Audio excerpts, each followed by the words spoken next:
Hey, what's going on, guys? Welcome back to episode 28 of Late Night Shots. And today we have a special guest on, Princeton's 197-pounder, Pat Brucki. Welcome to the show. Thanks for having me. I really appreciate it. As you guys could tell, the guy with the green hair, Akil, couldn't make it to the show tonight. So just going to be me, solo episode, first time I'm hosting the show. So this is going to be interesting. We'll get it started like I always do every other episode. Let's just start a little bit in your high school. So as a freshman, you did qualify for state. So I guess we'll talk a little bit about before then. So how are you like wrestling junior high, elementary? Did you start young? So I would say I started maybe average. I think I started in maybe second grade, and I actually broke my arm real bad. I got headlocked by one of my teammates, and I posted on the headlock, and I just snapped my arm. So that was my intro into wrestling. So then I basically took third grade off, and I came back fourth grade. So I wrestled fourth and fifth and sixth and seventh. And then my eighth grade year, I actually basically blew out my AC joint in my shoulder. I ruptured my capsule and my labrum. So I had a shoulder repair done my eighth grade year. So I didn't do it like that too. Yeah. So I that was my first one. I've since had it done again. So I didn't wrestle that eighth grade year. And then my freshman year of high school, basically I went from wrestling 115 as a seventh grader to then my freshman year of high school wrestling 170. So yeah, big jump. That's a big jump. Yeah. We've talked to a lot of guys and a lot of even, we're heavyweight nation here. So we talked to a lot of the bigger upper weight guys. And, we talked to, I want to say Zach Elam. And he said something like he started wrestling and his freshman year wrestled like 113 or like 126, something so crazy like that. But then I think we just talked to Jacob Casper, and he started right around there his freshman season. I think he started like 160. So yep. You see it kind of growth spurts. Huge. Yeah, you get big. That a lot of guys get big like that freshman year. So I guess we'll talk a little bit about your freshman year, starting with I guess your regional tournament. So how did that go for you? You've been there. You're from Illinois. You wrestle regional section state. Regional sectional state. Yep. My freshman year regionals was actually we had a huge rivalry with a Catholic high school near us called Marist High School. Yeah. I believe I was the 1 or the 2 seed. And anyway, I was in the finals with this, arch nemesis of mine. Yeah. Really tall, super athletic kid, great kid. His name is Jakata Hull. And we ended up going into, I think, quadruple overtime. And that's a long 3-3 match. And he slapped down a near side cradle. He was about 6'3" maybe, or 6'2". Slapped down a near side cradle in like quadruple overtime and got a quick 2 on me and beat me. So I took second in the regional, and then at the sectional I ended up, I think I placed third, and kind of dominated the backside of the bracket on that one and ended up going to state. Yeah. So you qualify for state as a freshman. How are you feeling, being in that scenario where you're the young guy in this state bracket, I'm sure full of seniors and juniors who have, probably been there before. And, obviously you probably had some teammates that you were looking up to at that point that were there at state. And, how was that for you that first time being there and seeing everything? It's nerve-wracking, but there's a first for everything. There's a reason you're there. So anybody who's in those shoes, everybody gets super hyped and they're all nervous, but it really is just a wrestling tournament, There's no reason to psych yourself into a mental position that you're not used to being into just because the environment's different. I did have some big shoes to fill. When I was a freshman, my brother, he's my older brother, he wrestled at Central Michigan. Yeah. He was a senior when I was in 8th grade, so he actually won state in Illinois at 160 pounds, and then he graduated, and then I came in as a freshman. So I kind of had some big shoes to fill, especially going to that state tournament. The last time I was there at that time, my brother ended up winning it. So yeah, I feel you on that definitely. When my mom and my stepdad got married, I was really young, and I ended up, loving the sport of wrestling when I got to high school. and ended up being that I didn't really, know how good the legacy of my, all four of my stepbrothers were. All four of them wrestled in high school. Two of them wrestled in college, and one of them right now is the wrestling coach at Texas A&M. So Oh, wow. club team, yeah. So I got some big shoes to fill there too. Yeah. I know how that feels, having those other brothers kind of, everyone's wondering. They were probably like, hey, is Brucki's little brother going to be good? They were probably, picking on you a little bit in the beginning, I'm sure. That's natural. Yeah. So you make it to state, obviously it's nerve-wracking being, a young kid like that. You're 14, 15 when you're a freshman? Yeah, 14, 15, whatever it was. And you're wrestling 170 pounds. I mean, I guess you're wrestling. Kids. That's usually a weight class dominated by older kids too. You see those 170-pound senior juniors that are at the state level. It's pretty much the best of the best. Hey, but it's good. You get thrown in the fire. Sometimes you get you take your whoopings and you just move on. And you're better later in your career because of it. Yeah, I mean, I definitely think you see that a lot with freshman heavyweights too. Those freshman heavyweights that qualify for state. If Akil was here, he'd probably talk about Jimmy Mullen for 15 minutes. Freshman state champ from Jersey, kind of shocked everybody and won. Akil's That's amazing. Jersey. I mean, those stories are amazing, and it only benefits them to be thrown in the fire right there. Yeah, especially in a state like Jersey, who is starting now to compete with Pennsylvania for being the best wrestling state. We did have a debate about it, and I did crunch the numbers, looking at the rankings, and Pennsylvania still is the best wrestling state at the moment. Just gonna put it out there. At the moment. But Jersey, you saw that at the national tournament 2 years ago. All the Jersey guys that that won national titles. But I mean, hey, you're in Princeton, so you gotta support the Jersey wrestling. I got to do a little bit, but my blood's in Illinois, so. Oh yeah. So you find yourself at state, and you ended up. Did you lose? What round did you lose? I lost in the blood round at state, or the round of 12. Yeah. So I didn't end up placing that year, and that was, that one was kind of heartbreaking. But I mean, it is what it is. You live and learn, and you lose matches for a reason. So, what are you gonna do? Dad always said, "Roll with the punches, let it fall off your back, and keep going." That's all you can do. Yeah, you have to. And in wrestling tournaments, especially, you lose in the in the first round. You take that first round loss, and you're like, I really want to go home with the medal. Now it's time to tie those shoelaces a little tighter and get out there and wrestle. Absolutely. And yeah, there you go. I mean, still state qualifier as a freshman. I'm sure you were still probably happy with yourself. Wasn't your ultimate goal to to go out before you got a medal around your neck, but you got there, you got the butterflies out at least now. You weren't in a situation where you're a senior and it's your first time at state. So that was good for you to be there. So I guess we'll hop right in. Do you remember doing anything memorable workout-wise your summer of your freshman into your sophomore season? I'll tell you what, that was the summer. So between freshman and sophomore year, that was the summer where I really, really just hammered the weights. It was a big summer for me physically. I think I ended up bumping to 182 that next year, but I might have been around like almost 200 pounds during the football season. I was a middle linebacker in football, and so that summer, because freshman year, it's like you don't know what to expect, so you just kind of go in there raw, not having any idea, no plan. So you live and learn, and then I realized I was like, I got to get stronger. These dudes are stronger than me, so I just kind of bumped it up and hammered the weights and was just eating peanut butter and jellies like it was my job.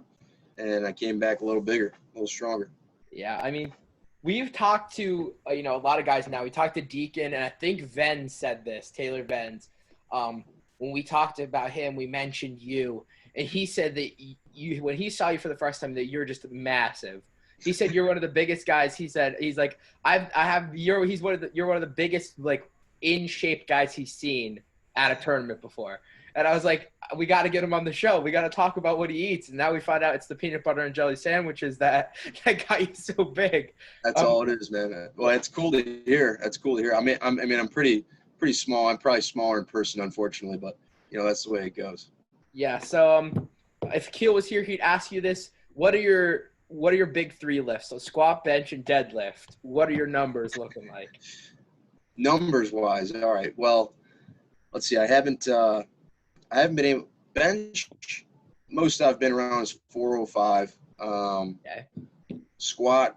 Most I've been around is about 455, or maybe I don't know 455, something like that.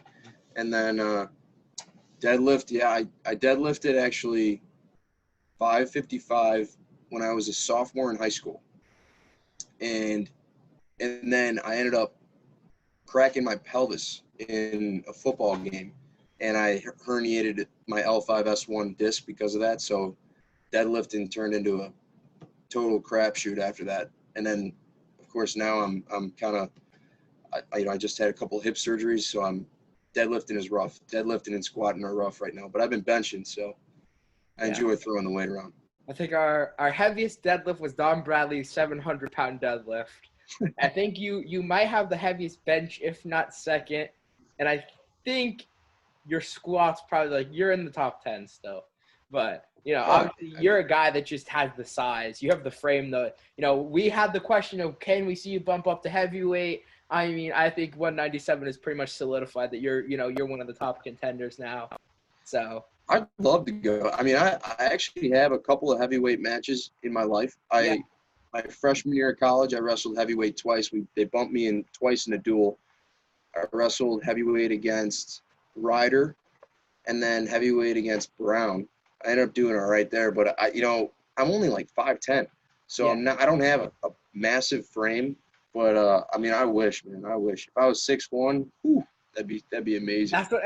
That's what everybody says. Like everybody, like that's the big question. Because you're a pretty decently built guy, and everyone always is like, can we see him at heavyweight? Can we see him at heavyweight? I mean, I think that would change up the game a little bit. But I think where you're at right now, 197. I think you could be in the midst for a national title. So I mean, is it worth risking? Is it worth it trying to go heavyweight, and then you got Colton Schultz to worry about, you got Kirk to worry about, you got Gable, Paris, Cassiope. Those are a lot of big heavyweights that that know what they're doing. But absolutely, yeah. Hey, you found that's a whole different style of wrestling. Yeah, it takes years to get good up there. Yeah, I mean, Brown has always had like a pretty decent heavyweight. Did you end up winning that match you bumped up at heavyweight? Yeah. I mean, I never lost up there. I never lost at heavyweight, so I can always pride myself. Undefeated at heavyweight. I'm not gonna hold it out. I might end up get challenging again. So. Let's see. I'm not gonna talk too much crap.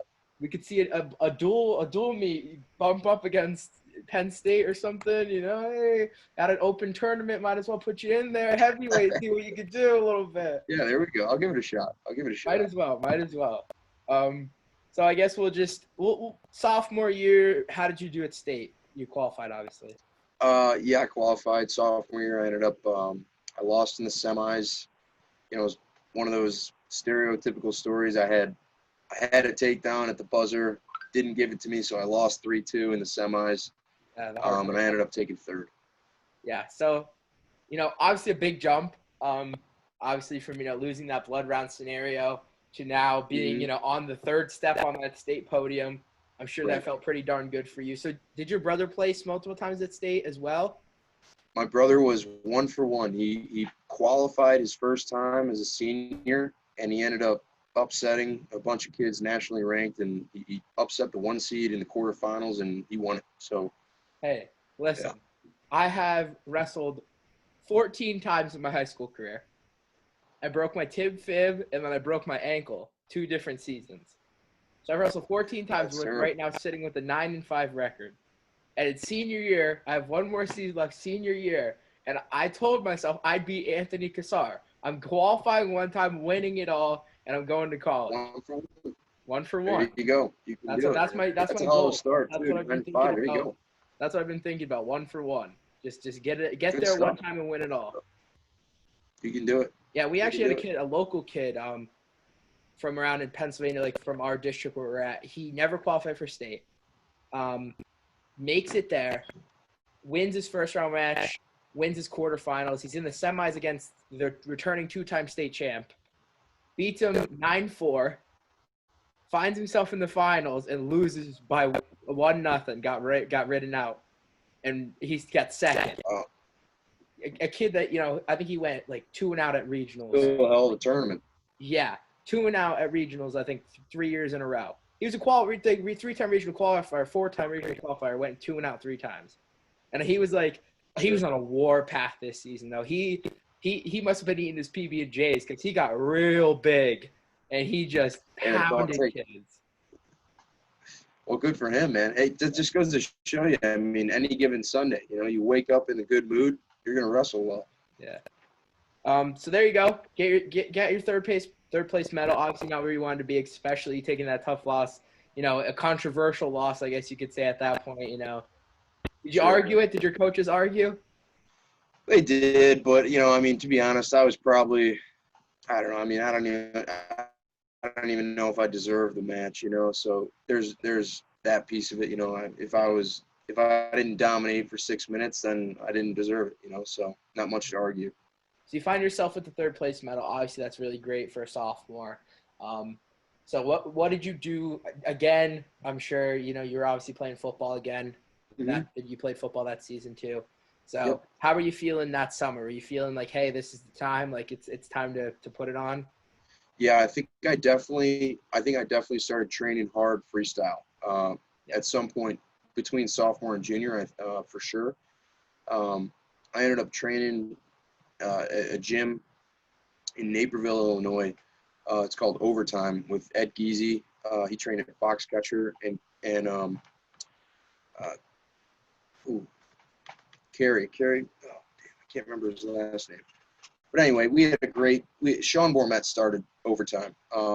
We had a great training group. My training partners were actually Nathan Traxler, Eric Schultz, Christian Bruner.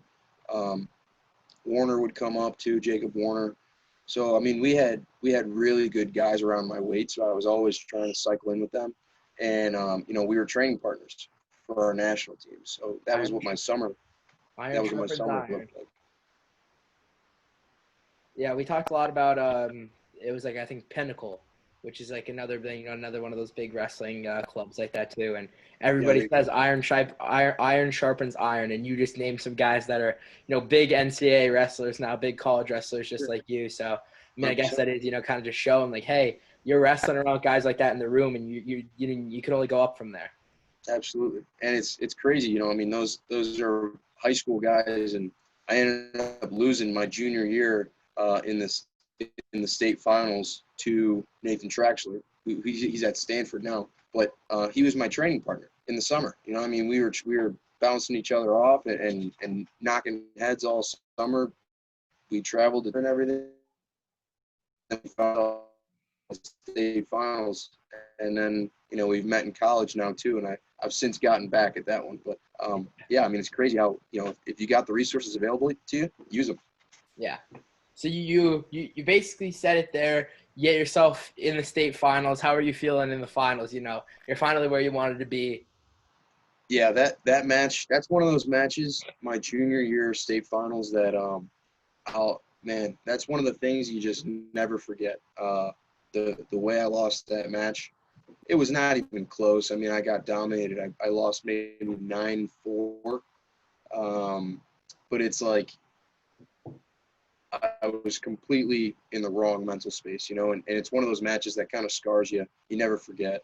But I just let the stage kind of get to me, and I was looking up in the stands. I was making too much of the match, but that's the way it goes. I mean, you got to have those mistakes and make those mistakes in order to grow from them. So.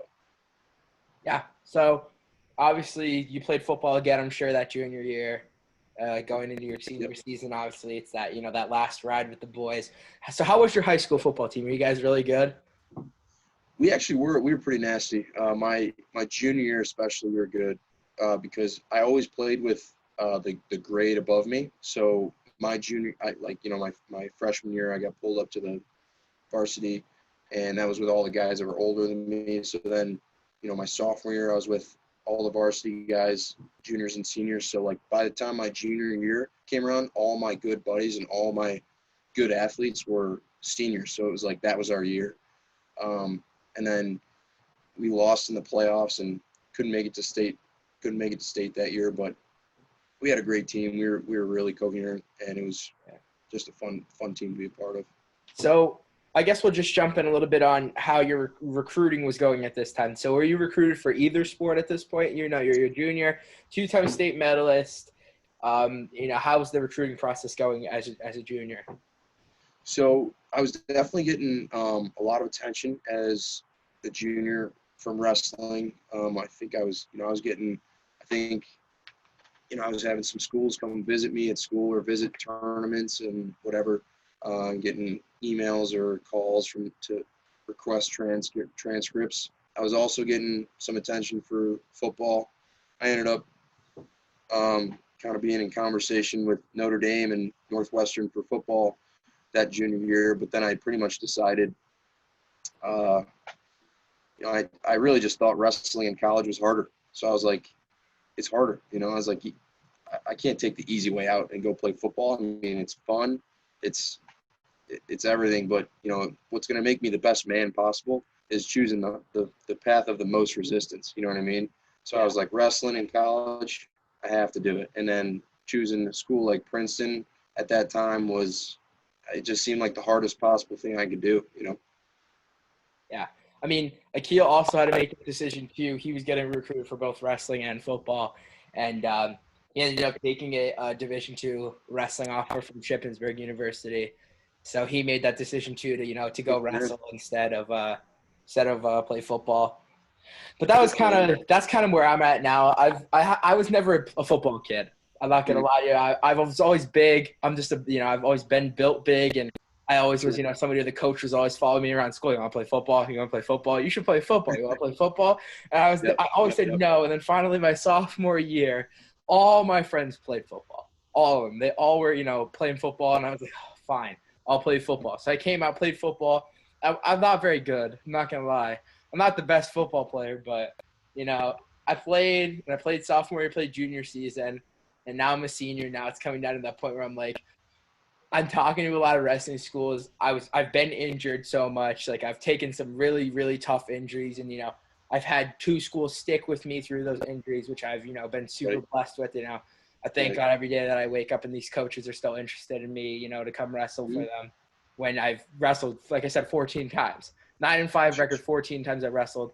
I was 1 match away from region, being a regional qualifier after losing almost 70 pounds just to make weight to wrestle heavyweight. I came into my sophomore season 355 pounds, and basically was looked at by my coach and said, "All right, we got a lot of work to do. It's time to go." So I did it. I ended up making heavyweight like 2 days before conference tournament after cutting 17 pounds in 3 days. Made weight. I was like, dang, I made weight. Coach, he's like, it's just begun. And I ended up going 2 out at conference, but I still qualified for districts, and everyone kind of just like put me out there. Like, yeah, you're gonna go 0-2. He's like, yeah, you're gonna go 0-2. You went 0-2 at conference, you're gonna go 0-2 at your districts.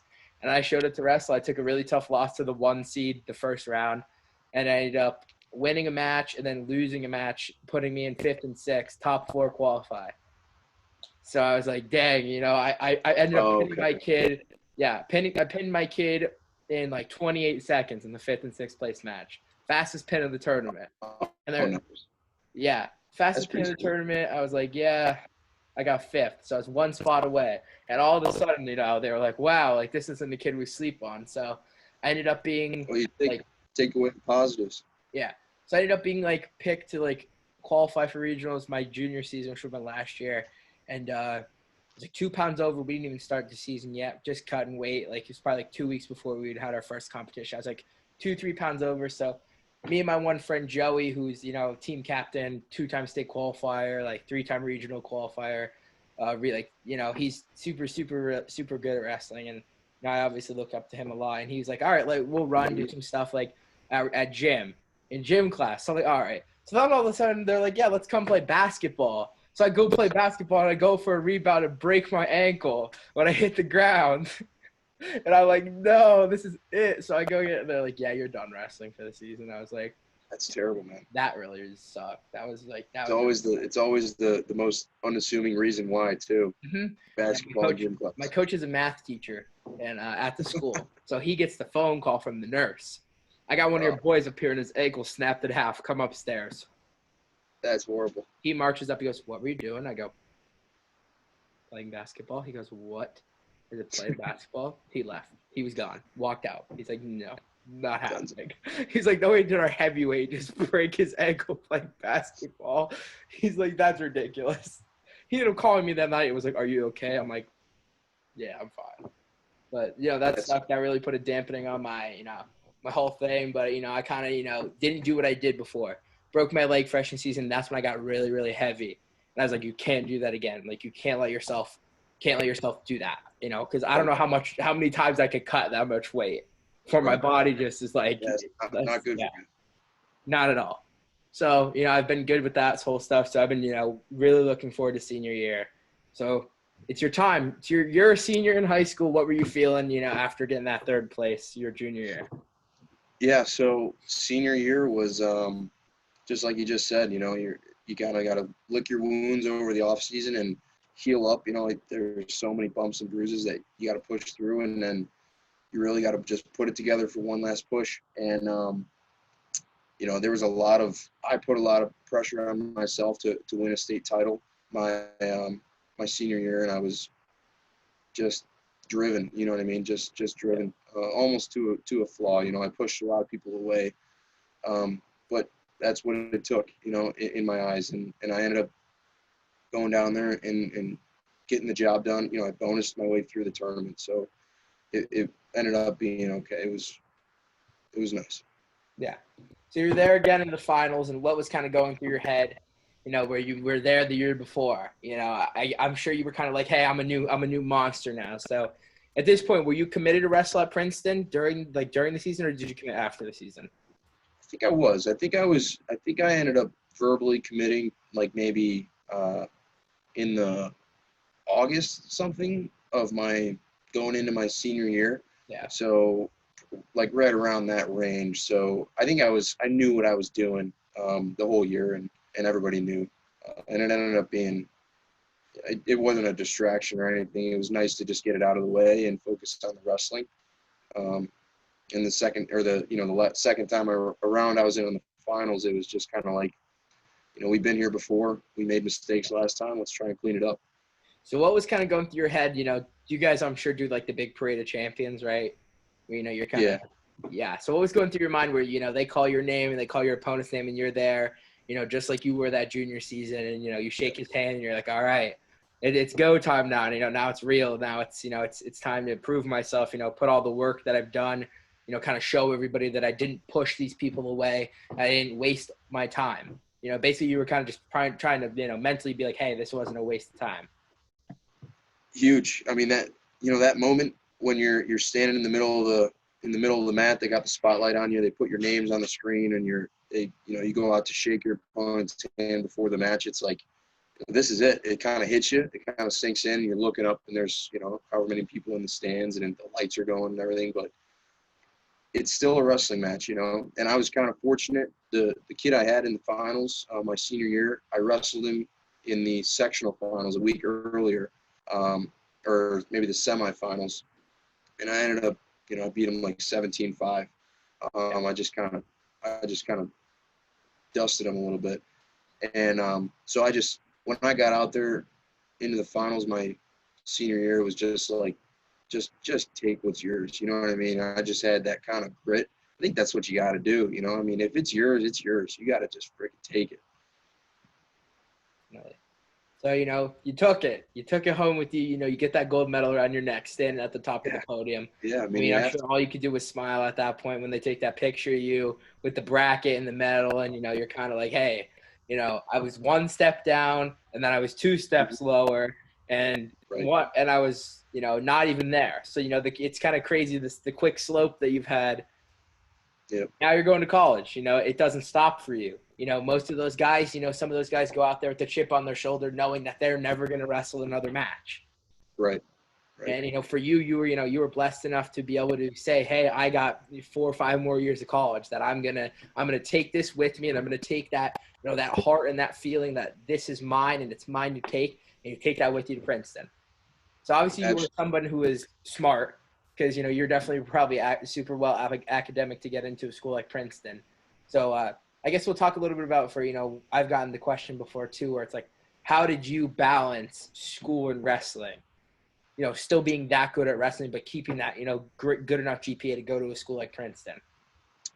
So I'll give you the secret. What's The secret is there is no secret. Okay. So that's the hard part, is that you just got to do the work. You know what I mean?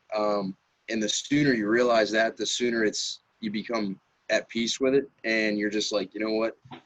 My nose is just to the grindstone, and that's just what I got to do because that's who I want to be. So for me, balancing, you know, school and sport was always like, I would just, you know, I mean, you got to tell yourself what kind of man do you want to be? You know, where do I want to be in life? And stay true to those long-term goals. And that's all you can do, you know, because nobody's going to give it to you. And it's always, the distractions are always going to be there. And it's always hard to come home from a practice at 7 or 8 o'clock at night, eat your dinner, and you're like, Jesus, I just want to go watch TV or watch it or Netflix or lay on the couch or play some video games. But it's like, you know what? Maybe that's not for you, you know, and in your long-term goals, you're just not going to get there unless you just kind of crank out a couple more hours of work, push through the night, get a good night of sleep, and finish it and do it all again the next day, you know? You know, especially when, you know, someone like you who wasn't just a single sport athlete. Someone, you know, you did it when school first started. You do it when school was in the middle. You do it when school was ending. You know, you were never somebody who had a break. You know, and I've gone through that too. I'm a tri-sport athlete, you know, and it's a lot of balance. You need to figure out, you know, when, hey, I'm in the stands at a wrestling tournament, you know, let me read a couple pages from a book I had to do a book report on. Or, you know, let me finish some homework quick while we're waiting to weigh in, you know. Mm-hmm. And, you know, that's something I was lucky enough for my coach as a teacher. So before practice, we have a 45-minute study hall session. You know, we get the homework done, get the studying out of the way. You know, we have, you know, us seniors, which I'm going to be a senior this year, you know, we're there to help. You know, we have our underclassmen there, our JV teams there with us. You know, it's like we do that so, you know, no one gets behind, because here, you know, you're academic and eligible, you're not wrestling. You know, you do it twice, you're off the team. Right. You know, so that's, you know, that's something where, you know, that's big for us. You know, obviously he always says to us, you're a student athlete, not an athletic student. Right. And that's a huge distinction. Distinction. I mean, the truth is the academic part is what's going to get you far in life. You know, I mean, the sports are fun and it's a 4 for 40 relationship. You know, you get 4 years of athletics, but you got 40 years to live your life. So it's hard to prioritize that now as a kid when there are distractions are everywhere. But you know, it really is valuable just becoming a well-rounded person and trying to learn as much as possible, because it's going to benefit you in the long run. Yeah, I mean, you hear it all the time. You know, a lot of people always say you can only do so much with wrestling. So a sport like football or basketball or baseball or soccer, or, you know, you see these athletes that are making multi-millions a year. It's not like that, though. That's the thing. You know, you see these guys that are really good at wrestling, you know, and they coach for college. They're making, you know, some decent money. You see these guys that are in the Olympics. You know, they're making money off sponsorships and all that kind of stuff. But if you're kind of just an ant wrestler, you know, it's going to come to an end. You know, you're going to wrestle that last match. You know, you're going to have that time where you're in college and, you know, you didn't qualify for nationals and you're a senior and you're thinking, all right, you know, better hope I can use this degree that I've earned, you know, to live. You know, it's at a point where you've lived wrestling. You know, you've lived wrestling for so long that now it's like, wow, wrestling's over. You can't, it doesn't last forever. Right. I mean, it's really important for, you know, anybody to just, you got to have a well-rounded view of life, you know, because when you're a wrestler, right? But then when you go out to dinner, you're a person. And then when you're in the classroom, you're a student, you know what I mean? So there does come a point where wrestling is going to end for you. You know, it doesn't matter who you are, you know, maybe it's because of an ankle injury in gym class, you know, like wrestling might end for you sometime. You know, you just don't know when it's going to happen, but you want to be prepared for that and make sure that you're still going to be, you know, a person who can contribute to society and someone who can hold their own. Definitely. So did you redshirt as a freshman? I went right in. I was looking at Wrestle stat here, and it doesn't really say if you redshirted or not. So You're a No. freshman. You get thrown to the wolves. How are you feeling, wrestling that first match? Oh, first college match. Yeah. It was a tournament. We had the Princeton Open. I think it was like November, or first week in November. I ended up wrestling a kid from Lehigh. I think he was pretty decent or something. But I pretty much was just kind of unleashing, and I was just ready to just rip through people. I was in a really good mental state when that happened. I just wanted to go after it. And I ended up, beating him pretty good. I think I majored my way maybe through the first few rounds of the 16-5. tournament. 16-5, is that what it was? 16-5, yeah. There you go. Yeah. And you wrestled the next round, and you beat another kid from – no, the first match you wrestled a kid from Binghamton. Then you wrestled the kid from Lehigh, beat him 14-4. And then you pinned your kid, and then you beat your kid in the final. I guess it would be the finals, 3-2. So you win your first tournament. That's right. Yeah, I won the first tournament. Wow. Yeah, and then I went out and got a nice big steak afterwards. Yeah, that's pretty impressive. That's pretty impressive, a freshman guy like that. And then you ended up going to the Navy Classic and winning that as well. No, I took fifth in the Navy Classic. I lost to Kyle. Yeah. Kyle Connell. He absolutely launched me, stuck me, and I ended up wrestling back, and I hit like my match limit for the day or so. I think I wrestled maybe 6 times or something. But yeah, I was in the 5th place match. Yeah, I didn't see that. It was like way far up.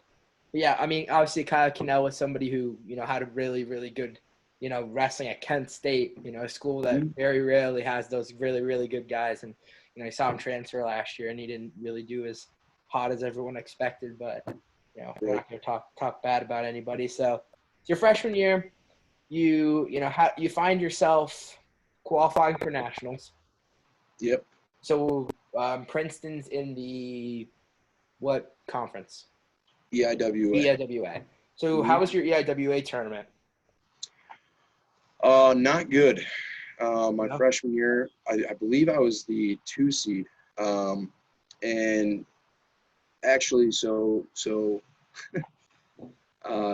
college wrestling kind of does this to you, but 4 days before the tournament in practice, I had a teammate, heavyweight actually. Matt returned me, lift and bust, and he just kind of came down hard on me, and my knee planted in the mat, and I just blew out my PCL. So that was right before the EIWA tournament. Yeah, I'm gonna run the rest of them real quick. So just run down basically like how the rest of that went for you after, kind of how you wrestled through that injury. Well, so the PCL was that's a hard injury to wrestle with. A lot of knee injuries are unique, but PCL is kind of, so it runs right through the middle of your knee and it crosses the ACL. So any kind of pressure or contact you feel, you feel your shin bone shift. So shooting and kneeling, any kind of pressure, kneeling, anything, so, and it was of course on my shooting knee. So that was a really hard injury to wrestle with, and it happened right before our conference tournament. So, it just wasn't in the cards for me to get it done. I guess I wasn't ready. I guess I wasn't mature enough to succeed at the highest levels yet. But regardless of injury, but that definitely made things very, very hard to wrestle with. I had a huge knee brace. I couldn't bend my knee. It was, I was wrestling on one leg, basically the conference and NCAA tournament my freshman year. It was very frustrating. Yeah, taking an injury like that so close to the big dance. Yeah. Especially being ranked as high as you were, someone who they were obviously probably talking about to either win or be runner up. Getting that really good seeding at the national tournament, you win a title like that. You're obviously going to get a good seed. So I'm sure that definitely was something that was definitely a bummer for you, but you got to push forward. So what did you end up placing in that IWA tournament? I took 5th. Absolutely, it was just it was a meat grinder of a tournament, and not my best performances by any means, but I was fighting through a lot of adversity, gritted it out. The top 6 qualified, so You got I entered and learned a lot from that tournament. Yeah, so you find yourself in the national tournament, and you did end up winning your first match.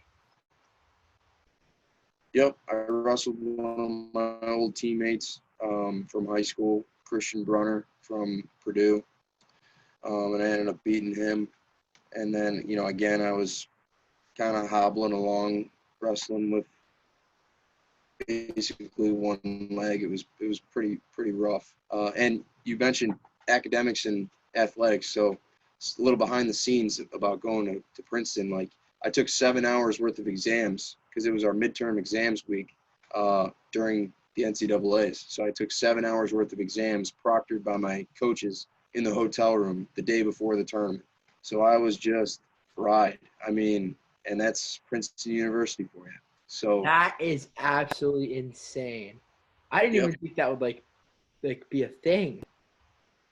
Like, I feel like that's crazy. That's what you got to deal with, So whatever way, it doesn't kill you, makes you stronger, I guess. But I can guarantee it doesn't make it easier on you to take, exams before your tournament. And I had to do the same thing as a sophomore, exams right before the NCAA tournament in the hotel room.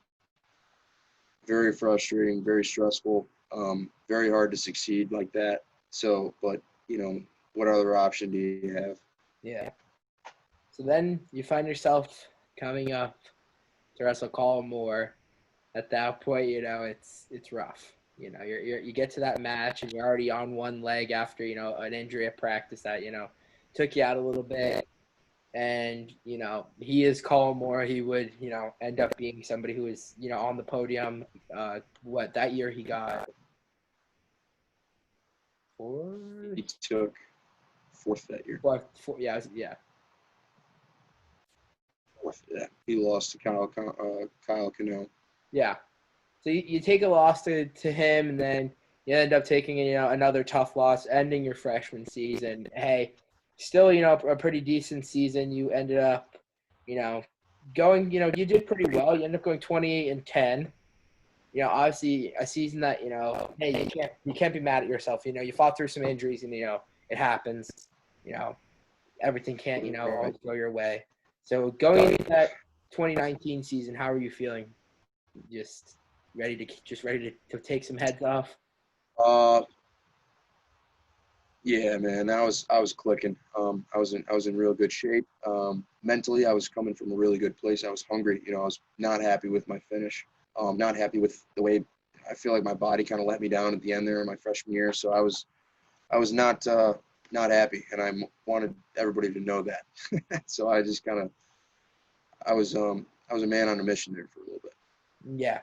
So you find yourself back in that EIWA tournament. Mm-hmm. And how was that for you? Well, I guess we just start there. So EIWA's sophomore year was huge. I ended up wrestling Ben Hannes from Cornell in the finals, and I actually had a terrible tournament. I wrestled so defensive, and I did the same thing at NCAA's that year. I just wrestled so defensively. It was terrible. It was funny, but, I ended up basically squeaking that win out, and he was my only loss during the season. So I kind of avenged that one in the EIWA finals, and that felt really good.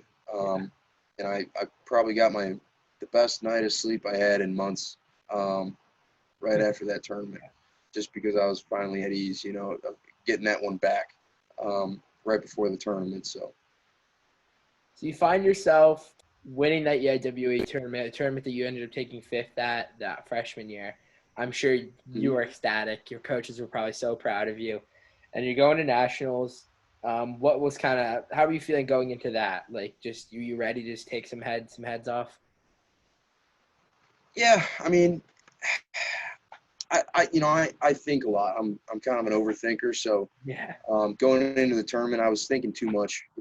I ended up being the 4 seed. I knew I was going to see Bo. And I was wrestling not to lose, So ironically, the NCAA's my sophomore year was the worst tournament I had all year. I I did not perform well at all. I was squeaking by wins, but I'm not a win squeaker kind of guy.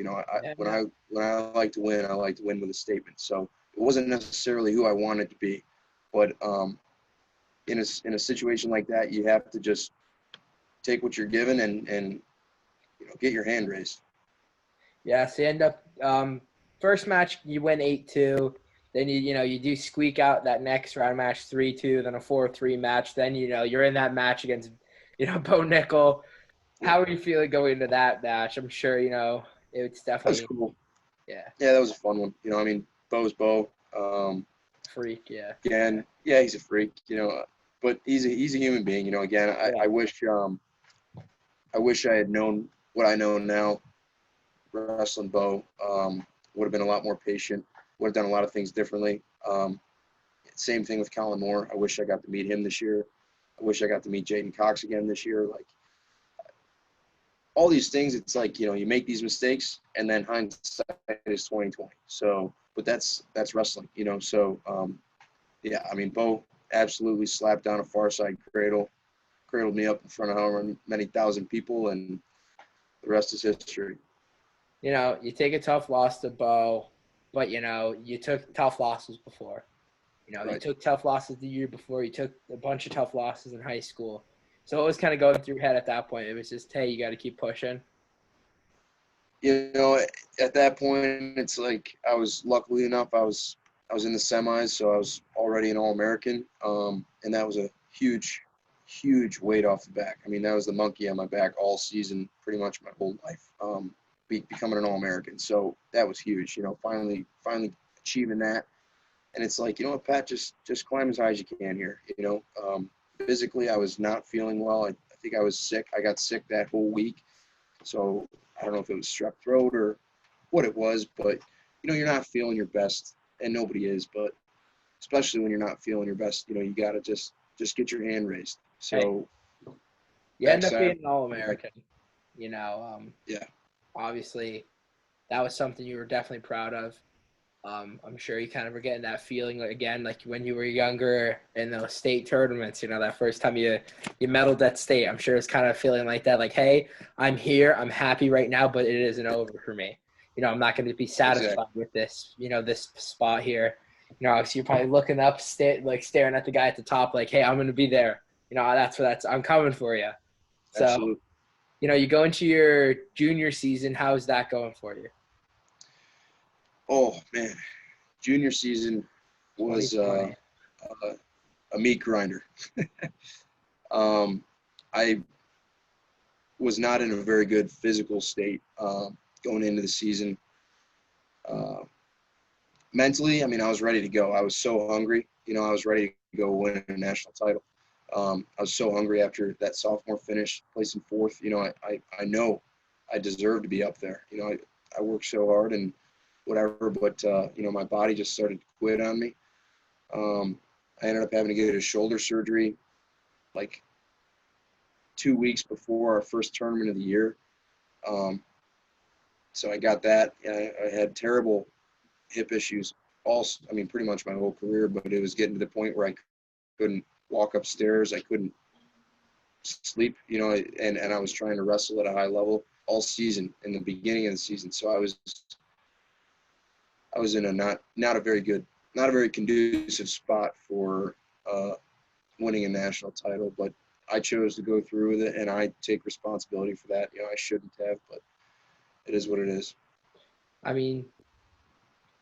Being somebody that has gone through big injuries, like you have, you've taken some really tough injuries, since you were little. Was there a point in your career where you were like, I don't know if I could keep going? So like when you, for the first time, realized that you were really, really struggling to walk upstairs, was there a point where you were like, is it really worth it? There's that question is definitely floating around in the head sometimes, and what always brings me back to center is just telling myself, what kind of cloth are you cut from? What kind of man do you want to be? Is it worth it? Of course it's worth it. It's worth it for the lessons you learn. It's worth it for the relationships you gain, and the people around you. The support you get to see from teams, teammates, programs, people, families, that's amazing. Fans, yeah. Fans, the whole wrestling community, but physically, it's the price you got to pay. I was hobbling like an old man for a year, or 2 years before I ever got my hips looked at. And then I finally, had them cut open, and there's a lot, there's a lot of stuff going on there. So, it really is just the price you're willing to pay. But for people like us, there's not an option, it's who I want to be. It's the cloth I'm cut from, so I didn't have a choice. Yeah, my coach always told me, when I like I said, I didn't miss a tournament. I would crutch, walk in with a big cast on my ankle, big cast on my leg, crutch on the bus, crutch off the bus, crutch in through the tournaments, walking around, and I'd look there and I'd be like, hey, and he used to look at me, he's like, wrestling's not about the wins and losses, it's about the lessons you learn, the people you meet, like you said, now you've, how many, did you have like multiple siblings growing up or just your one brother? I'm the youngest of three. I have an older sister and an older brother. Yeah. So you went from having one brother to now almost 100, from new guys, old guys, but this whole family, this whole, these group of men that are now, people that you could talk to whenever, you're injured and, you're not alone. It's not like you're in high school and, you got a couple friends that really worry about you. Your coach worries about your parents, now it's like you have this whole fan base, this whole community, this whole, group of people that are there to watch you, people that are rooting you on 24/7, no matter what, a coaching staff, people that are making sure that you're doing everything you can, to get better, to get, where you need to be.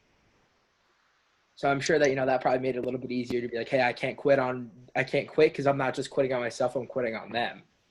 It is, yeah. And the gratitude for the support and the love that you get from so many different people is, it's amazing. And I do a lot of times feel like, I'm not wrestling for me. This is what I tell my guys and the guys at Princeton. This is how we approach the mat. It's like, you're not wrestling for you. You're wrestling for the 40-year-old guy in the stands who wishes he would give anything to be in your shoes right now. You know what I mean? That's why you wrestle. So, and when when you've got injuries and you're fighting through daily BS of, I couldn't sleep last night because my hips locked up in the middle of the night, or I can't sleep on my right side because my shoulder goes numb. I get nerve pain. When you have that kind of stuff, it's like, I'm still in this position because I'm lucky to be here. And there's so many people that would kill to be in my shoes right now. So that's the kind of stuff that keeps you motivated and keeps you moving forward. So you're there, you're getting ready. You wrestled the EIWA tournament. How did that go for you? Absolutely horrible. I ended up taking third this year. I had a bad knee injury in the Rutgers duel. Last duel of the season, kid shot a low single. I belly whizzer, I square up. He's not going to score. Everything's fine. And then I just feel like a bomb goes off right on my knee. And I was like, boom, big pop. Ended up tearing my LCL almost all the way. It just, it was not a good. This year was very difficult. Not only physically with a plethora of injuries, but and you get that kind of stuff weighs on you emotionally. So then you get the call. Your coach, I'm sure, called you and a bunch of other guys on your team. Yep. Said, hey, they canceled the national tournament. And for you, I'm sure that was heartbreaking. Somebody who, was hungry, somebody who's a returning All-American, somebody that – what seed did you end up getting? I was the 8th seed. The 8th seed. So did you end up – were you like a virtual All-American then? Yeah. Yeah. So somebody who, was you could have ended up being in the finals. It's anybody's tournament at that tournament. You got guys that a ranked 20 something and you see him in the finals or the low teens, and it's anybody's tournament. You could have made some noise, and I'm sure that would kind of broke you a little bit. Where it's like, dang, like I'm hurt now, but I'm sure it would also was kind of like a point where, hey, I could go get looked at now. I could go schedule a surgery. That I have all this time now where I could improve myself for next season. Absolutely. I mean, it was, getting the call about the NCAAs, that's just heartbreaking. I mean, we trained for 10 months out of the year, basically, I mean, just balls to the wall, going, and that's our heyday. That's what we trained for. So not getting that opportunity, it's just, I mean, that hurts. It really does, and I feel so terribly for my teammates, especially because I see the work that they put in, and the people who have the ability to make runs at an NCAA title. I mean, I feel for that. That hurts. But like you just said, I mean, I had my first hip surgery scheduled days after the tournament. I mean, I needed this stuff bad. So at that point, it was like, right. You just got one recently too, right? Yeah, I just had one a few days ago as well. I had my right hip done. So how you feeling? I'm feeling all right. It was it's a reconstructive hip surgery, so last few days have been a little rough. So but we'll be there good now. You're kind of almost a bionic human at this point. You're getting your whole body torn apart and put back together. Yeah. So we like to end off the show asking some fun questions, lighten the mood a little bit after we always end up talking about the loss of the 2020 NCAA tournament. So you're obviously not someone who's cutting much weight. I don't think obviously you're cutting. No. Not too much. So what's your go-to cheat meal? If you could eat any meal and gain no weight, what's the cheat meal? Oh man. All right. Go-to cheat meal. Damn. Honestly, man, I'm just give me a massive steak, like a huge, like steak, potatoes, maybe some greens, but like, anything with meat, big old steak, big old burger. That's me. I'm like a savory kind of guy. Has a big old burger. Yep. That's everybody. Everybody says that. We're big guys. I don't know what to tell you. All right. So if you could pick, what's like your go-to post weigh-in meal? So you just stepped on a scale, weighed in. What are you eating? What am I eating? All right. So I'm eating a bagel with plain cream cheese. I'm eating like a small cup of fruit. Yeah. And maybe like a banana with some honey on there. Yeah. And then just electrolytes and water. Yeah.